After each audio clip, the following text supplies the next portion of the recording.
Royal संस्थान उदयपुर में एक बार पुनः आपका हार्दिक स्वागत है। आज के इस वीडियो में अपन देखेंगे कि यदि आपको बीएचयू यूनिवर्सिटी में एडमिशन लेना है तो बीएचयू ने अपना प्रोस्पेक्टस जारी कर दिया है। पहले एक एग्रीकल्चर के बच्चों के साथ में समस्या आई थी कि उनको इस बार पीसीए मतलब फिजिक्स बायोलॉजी की जगह कंपलसरी कर दिया, पीसीए से पेपर देना पड़ेगा। लेकिन वो प्रॉब्लम यूनिवर्सिटी ने आपकी सोल्व कर दी है। उन्होंने उस प्रॉब्लम की जगह आपकी जो फिजिक्स थी उसकी जगह बायोलॉजी कर दी है वापस। अब आप एबीसी से पेपर दे सकते हो और अब आपके सिलेक्शन होने के चांसेस और भी ज़्यादा हैं क्योंकि आपके रीजनिंग हट चुकी है।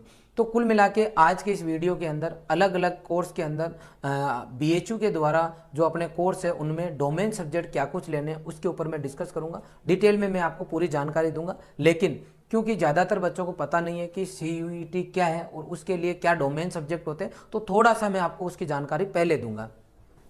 देश के अंदर जितनी भी सेंट्रल यूनिवर्सिटीज़ हैं उनके लिए कॉमन एग्जाम हो रहा है सीयूईटी का। ठीक है, आप यूँ समझ लो कि अराउंड देश के अंदर 45 ऐसी यूनिवर्सिटीज़ है जिनके अंदर ये एग्जाम होने वाला है या इन यूनिवर्सिटीज़ में एडमिशन के लिए ये एग्जाम देना जरूरी है। ठीक है, इनमें एग्रीकल्चर की अपने कितनी यूनिवर्सिटी है? 4 यूनिवर्सिटी है। इसके अलावा बाकी सभी यूनिवर्सिटीज़ जो है अलग अलग स्ट्रीम से रिलेटेड है। ठीक है, अब अपन देखते हैं यदि अपने को इन यूनिवर्सिटीज़ में एडमिशन लेना है तो सीयूईटी का एक एग्जाम पैटर्न सब यूनिवर्सिटी के लिए कॉमन एक एग्जाम पैटर्न रखा है। तो उसने क्या किया है कि अपने 4 सेक्शन बनाए हैं एग्जाम पैटर्न में। क्या किया उन्होंने? 4 सेक्शन बनाए हैं सब्जेक्ट के लिए। Section first A, first B, second और थर्ड, ये बनाए हैं उन्होंने 4 सेक्शन। फर्स्ट ए के अंदर लैंग्वेज है, सेकंड के अंदर भी लैंग्वेज है, थर्ड के अंदर 27 डोमेन सब्जेक्ट है, कोर सब्जेक्ट जिनको अपन बोलते हैं ना मेन सब्जेक्ट, तो 27 डोमेन सब्जेक्ट है। और यहाँ है general test GT, general test रखा है इन्होंने। ठीक है, अब एक बच्चा मैक्सिमम जो है 13 सब्जेक्ट ले सकता है। एक लैंग्वेज ये, एक ये और 6 ये, मैक्सिमम 6, 27 में से 6 ले सकता है और एक ये। तो आप देखो टोटल कितने हो गए? 13 नहीं सॉरी 9 सब्जेक्ट कितने ले सकता है? 9 पेपर एक बच्चा दे सकता है। ठीक है, अब ये देखो एक बच्चा कौन कौन से ले, भाई हो तो बहुत रहे हैं। देखो आप 27 इधर है, इधर 13 लैंग्वेज है, इधर 20 लैंग्वेज है, जनरल पेपर, तो बहुत सारे सब्जेक्ट हो गए। तो एक बच्चा कौन सा सब्जेक्ट ले? जैसे मुझे मान लो बीएससी एग्रीकल्चर में एडमिशन लेना है तो मुझे सीयूईटी के पेपर में कौन सा सब्जेक्ट लेने होंगे, कौन कौन से सब्जेक्ट लेने होंगे, तो ये बताएगा अपने को अलग अलग यूनिवर्सिटी। जैसे बीएचयू यूनिवर्सिटी ये बताएगा अपने को कि यदि आपको एग्रीकल्चर में एडमिशन लेना है तो आपको इनमें से ये सब्जेक्ट की परीक्षा देना जरूरी है। अगर आपको बीएससी मैथ में एडमिशन लेना है तो आपको ये सब्जेक्ट कॉम्बिनेशन लेना होगा। तो अब आगे के वीडियो में अपन चर्चा करेंगे कि बीएचयू के अंदर यदि आपको एग्रीकल्चर से बीएससी करना है तो क्या क्या सब्जेक्ट लेने होंगे, कितने लैंग्वेज के पेपर लेने होंगे और कितने डोमेन सब्जेक्ट कम से कम लेने होंगे। यदि आपको नॉर्मल बीएससी से मैथ से बीएससी करना है तो क्या लेना होगा, और बीएससी करना आपको किस से, अगर बायो से करना है तो क्या लेना होगा। डेयरी टेक्नोलॉजी से अगर आपको इंजीनियरिंग करनी है, फूड टेक्नोलॉजी से इंजीनियरिंग करनी है तो कौन कौन से सब्जेक्ट कॉम्बिनेशन आपको लेने होंगे, कितने क्वेश्चंस आपको करने होंगे, वो पूरी इस आगे के वीडियो में आपको जानकारी देने वाला हूँ। ठीक है,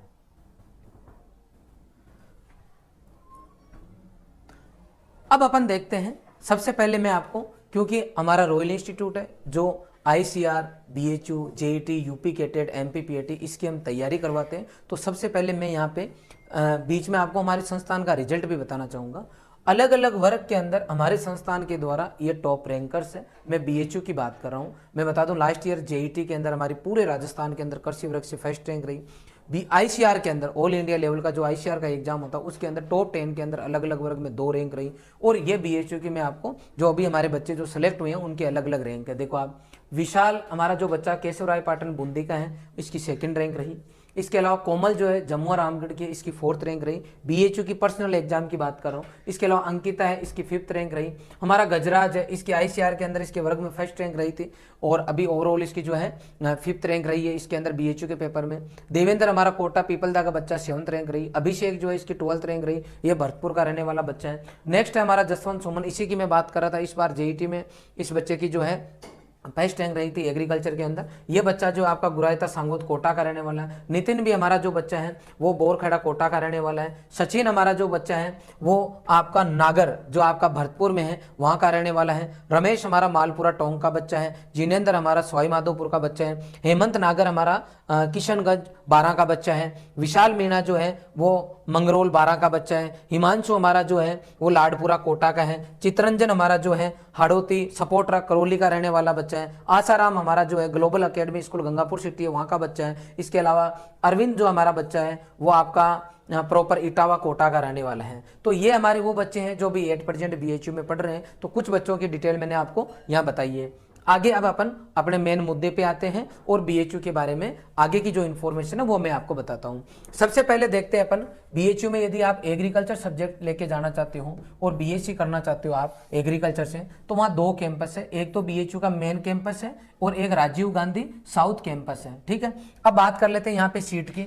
तो मेन कैंपस के अंदर जो सीट है वो आप देख सकते हो 154 है गर्ल्स और बॉयज को मिला के, और राजीव गांधी साउथ कैंपस है उसके अंदर 50 सीट है। टोटल आपकी सीट होगी 204। इसका मतलब है ओवरऑल इंडिया से जो भी बच्चे पार्टिसिपेट करेंगे यहाँ पे, तो जब BHU काउंसलिंग करेगा तो 204 सीट के लिए काउंसलिंग करने वाला है। ठीक है सर, एज लिमिट क्या होनी चाहिए? तो आपकी जो है एज जो है आपकी 16 से 25 के बीच में होनी चाहिए। और सर 16 साल कब तक होनी चाहिए? तो 1 जुलाई आपकी 1 जुलाई 2022, अभी 2022 चल रहा है, तो 1 जुलाई 2022 तक आपकी 16 साल हो जाने चाहिए। और कितने से ऊपर नहीं होनी चाहिए? 25 साल से ऊपर नहीं होनी चाहिए।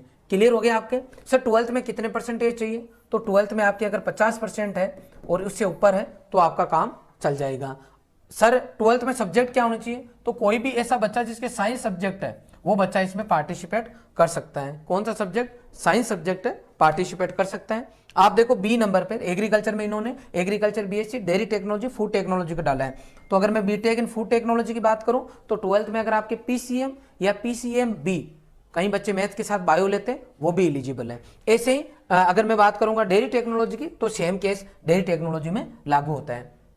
अब अपने देखो टोटल अपन देखेंगे साइंस, क्योंकि मैंने कहा था जिनके मैथमेटिक्स है और बायोलॉजी है उन बच्चों को भी अगर वहाँ से BHU से अगर BSc करना है मैथ्स से तो भी उनका एग्जाम लगता है। उसका एक पूरा सिस्टम है और अच्छी खासी वैल्यू यहाँ से अगर आप BSc कर लेते हो तो आपकी वैल्यू मार्केट में अगर आप नॉर्मल यूनिवर्सिटी कॉलेज से करते हो तो ज़्यादा रहती है। तो इसके यहाँ एग्जाम भी लगता है।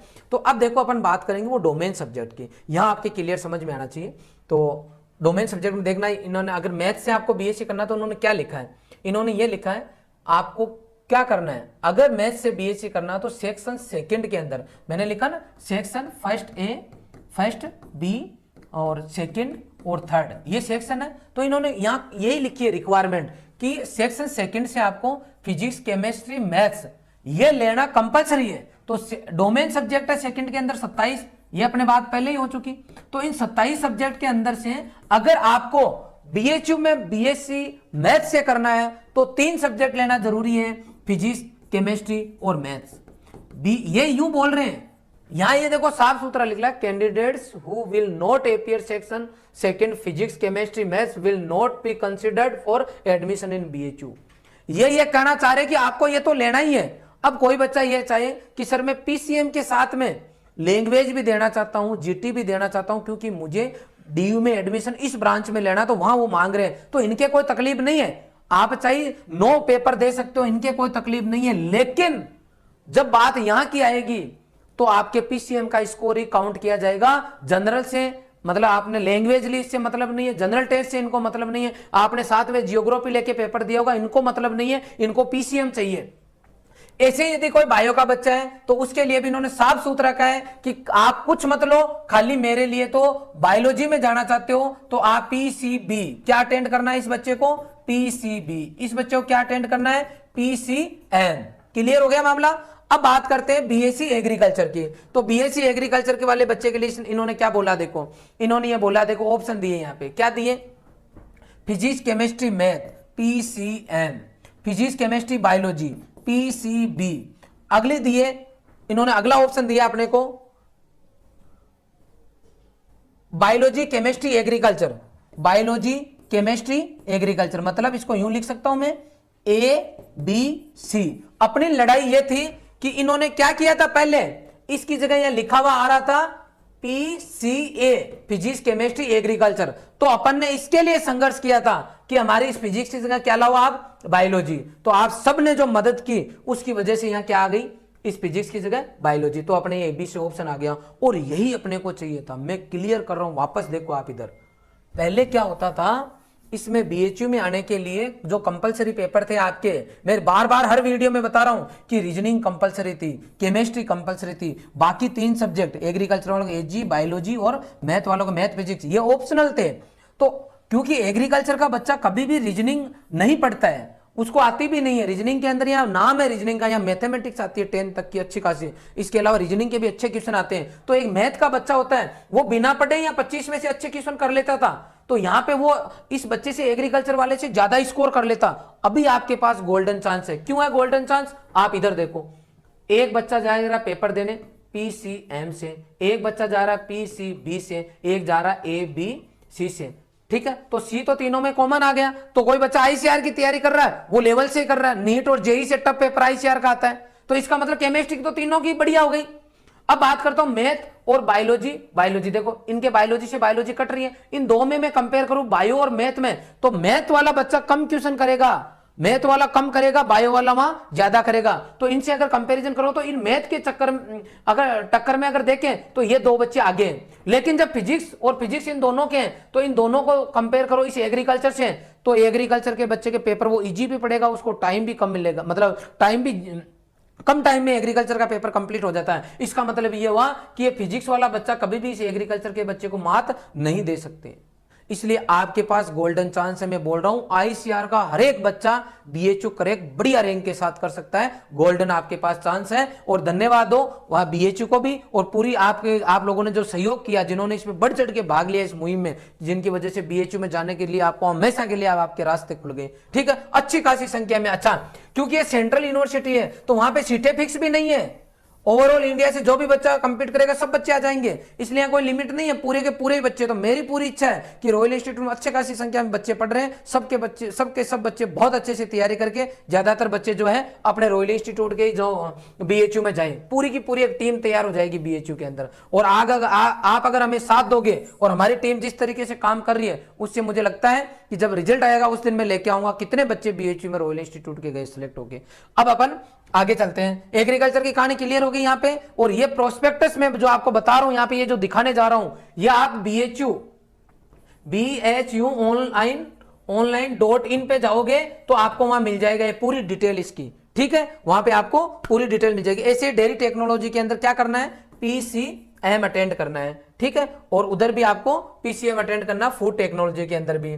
ठीक है, ये मैंने डोमेन सब्जेक्ट के बारे में यहाँ दिया हुआ है, PCM, PCB और इधर PCM, आगे PCB और ये कहानी जो अपनी थी ये अपने को क्लियर करनी थी, ये क्लियर हो गई। अब देखो हम क्यों लड़ाई लड़ रहे थे इतनी, मेन मुद्दे की बात, टॉप यूनिवर्सिटी तो है ही है, इसके अलावा वहाँ फीस भी कम है। आप देखोगे अराउंड 6-7 हज़ार रुपये आपको वहाँ फीस लगती है, एक साल की, पूरे साल 6-7 हज़ार रुपये लगती है। जैसे यहाँ दे रखा है इन्होंने, कितनी फीस दे रखी है, 3366 रुपये दे रखी है बीएससी एग्रीकल्चर के बच्चे के लिए, अगर मेन कैंपस में होता है। तो अगर साउथ कैंपस में होता है तो कुछ एडिशनल फीस आपकी 30,000 रुपये वो अलग से लगती है। आई बात समझ में? इसलिए वो यूनिवर्सिटी भी अच्छी है, सस्ती भी है और किसी तरह की कोई प्रॉब्लम भी नहीं है। डिग्री की बहुत अच्छे से वैल्यू, आप मार्केट में जाओगे कि यूजी कहाँ से की, कि बीएचयू से, आपकी अलग ही रेपो रहेगी। इसलिए वो लड़ाई लड़ी, उसका आपको सबको फायदा मिलना चाहिए, उसके लिए आपको इसकी तैयारी बहुत अच्छे से करनी चाहिए। ये अपन ने बात कर ली। अब बात कर लेते हैं कि सर इसका एग्जाम पैटर्न में कितने क्वेश्चन आएंगे। तो आपके पास अपन ने तो डोमेन सब्जेक्ट ही है और इन्होंने अपने का कहा है कि 27 डोमेन सब्जेक्ट है, उनमें से आप तो 3 ले लो। तो अपन ने 3 ले लिए। अब मान लो अपन ने लिया ABC, तो 50 क्वेश्चन इसके आएंगे बेटा, 50 इसके आएंगे और 50 इसके, 150 हो गए। लेकिन करने कितने, 40। कितने करने, 40, ये 40। तो टोटल एक्चुअल में क्वेश्चन कितने करने होंगे अपने को, 120। जैसे जेईटी में 120 करने होते हैं, वहीं 120 यहाँ करने होंगे। यहाँ आपको कितना टाइम मिलने वाला है, 40 क्वेश्चन करोगे आप, ये दिया होगा 45 मिनट ईच सेक्शन, मतलब 45 + 45 + 45 मतलब कितने मिनट हो गई टोटल, 90 और ये 135। 135 मिनट के अंदर कितने क्वेश्चन करने, 120 क्वेश्चन करने। तो आपके पास अच्छा खासा टाइम है। अब देखो एज कंपेरिजन, अगर आप PCM का बच्चा लोगे और PCB के बच्चे लोग, तो इनको पेपर सोल्व करने में ज्यादा टाइम लगता है। भाई मैथ का पेपर सोल्व करेंगे तो टाइम लगेगा ना, एक एक आंसर निकाल के लाना पड़ता है। एग्रीकल्चर में तो आपको सीधा पूछ लिया, कि उमरान किसकी किस्म है, तो आप तुरंत टिक कर दिए। अब यहीं अगर मान लो कोई लिमिट निकालनी होती तो मैं कहूँ एक्स की पावर जो है 0, इसकी लिमिट निकाल के लाओ, तो आपको पता चलेगा ना। मैं कहूँगा log x का समाकलन करो आप, तो आपको इंटीग्रेशन करो log x का, तो आप सोचोगे करा क्या इसका, फिर आप सिस्टम लगाओगे, फॉर्मूला लगाओगे, आगे पीछे करके सेट करोगे, पता चला कि आपको 1 मिनट हो गई और यहाँ तो आपके 1 सेकंड में काम हो गया। इसलिए एग्रीकल्चर के बच्चे के चांसेस ज़्यादा है। समझो बात को आप, आई बात समझ में, ये क्लियर हो गया। अब रही बात किस तरह हम तैयारी तो करना चाहते हैं, कैसे करें, तो यदि आपको इस संस्थान का रिजल्ट बढ़िया लगता है, सब कुछ ठीक लगता है, तो आप हमारे इंस्टीट्यूट के बैच को ज्वाइन कर सकते हो। आई बात समझ में। 22 अप्रैल को हम हमारा नया बैच जो है वो लॉन्च करेंगे। 22 अप्रैल 2022 को न्यू बैच क्रैश कोर्स हमारा लॉन्च करेंगे सबके लिए, जो कि लाइव आपको मिलने वाला है। क्या मिलने वाला है? लाइव क्लासेस चलेगी। और अगर आप ऑफलाइन ज्वाइन करना चाहो तो आप ऑफलाइन भी हमारा बैच ज्वाइन कर सकते हो। अगर आप ये बैच ज्वाइन करोगे जिसके अंदर हम आपको ICR भी पढ़ाएंगे, BHU भी पढ़ाएंगे और पूरी डिटेल में स्टेट लेवल का एग्जाम वो भी करवाएंगे, तो यहाँ चार्ज रहेगा केवल 5,000 रुपए। मैं बता दूं आपको लाइव क्लासेज मिलेगी, इसके अलावा DPP, exercise sheet, notes, doubt classes, test series सब कुछ आपको मिलने वाले हैं। प्रीवियस ईयर्स के जो क्वेश्चंस हैं उनकी वीडियो सॉल्यूशंस आपको मिलने वाले हैं। और ऑफलाइन की मात्र 12,000 रुपए फीस है। हिंदी मीडियम की कितनी फीस है? 12,000 रुपए, जिसमें नोट्स भी शामिल है। नोट्स भी मिलेंगे आपको इसके अंदर। आई बात समझ में। DPP exercise sheet hard copy आपको मिलने वाली है इसके अंदर। तो कुल मिला के यदि आपको तैयारी करना है तो हमारे संस्थान के साथ जुड़ सकते हो। इसके अलावा हम जो पूरी साल जो हमारा लॉन्ग ईयर बैच चल रहा है वो लॉन्ग ईयर बैच भी आप ज्वाइन कर सकते हो, जिसके अंदर पूरी क्लासेज जो हमने लाइव ली है वो रिकॉर्डेड है। तो आप उन क्लासेस को लेके, और अभी यदि मान लो आप 1 साल के ड्रॉपर हो, आपने कहीं पर भी तैयारी की होगी या सेल्फ स्टडी की होगी, आप में कॉन्फिडेंस नहीं आ रहा, आपको लग रहा है यार कहीं ना कहीं कमी रह गई, तो आप एक नॉर्मल चार्ज देके और संस्थान के साथ कोर्स ज्वाइन कर सकते हो। पूरा वीडियो भी आप, पूरे वीडियोज भी आप देख सकते हो। इसके अलावा आपको लगता है कि नहीं मुझे तो यार फिजिकल केमिस्ट्री टफ लगती है, वो चैप्टर पढ़ना चाहते हो, जो मर्जी पढ़े वो चैप्टर पढ़ लो। 24 तारीख से आपकी टेस्ट सीरीज चालू होगी, तो आप अपने जो है पूरे सिलेबस को देखो। उसके बाद में टेस्ट सीरीज के हिसाब से पहले जो टेस्ट सीरीज हमारी चालू होगी वो टॉपिक वाइज होगी, उसके बाद में पर्टिकुलर सब्जेक्ट, उसके बाद में ओवरऑल, ताकि हम आपकी तैयारी जो है ना बहुत अच्छे से करवा सके, ये पूरी कोशिश करेंगे। आप हमारा अभी भी जो हमारा कोर्स है ऑनलाइन लॉन्ग ईयर वाला वो ले सकते हो। क्रैश कोर्स के अंदर आप ज्वाइन कर सकते हो, जो कि 22 तारीख से बिल्कुल लाइव चालू होगा। एक क्रैश कोर्स अभी हमारा चल रहा है, चाहे तो आप वो भी ज्वाइन कर सकते हो। हमारी टीम अप टू एग्जाम तक जिस तरीके से आज तक हमने मेहनत कराई है उस तरीके से ही आपको और अच्छे से मेहनत कराएंगे। आपके सपने एक अच्छी यूनिवर्सिटी में पढ़ने के हैं तो उनका पूरा करने की हमारी पूरी टीम कोशिश करेगी। आपने पूरा वीडियो देखा, इसके लिए आपका बहुत बहुत धन्यवाद। Thank you very much.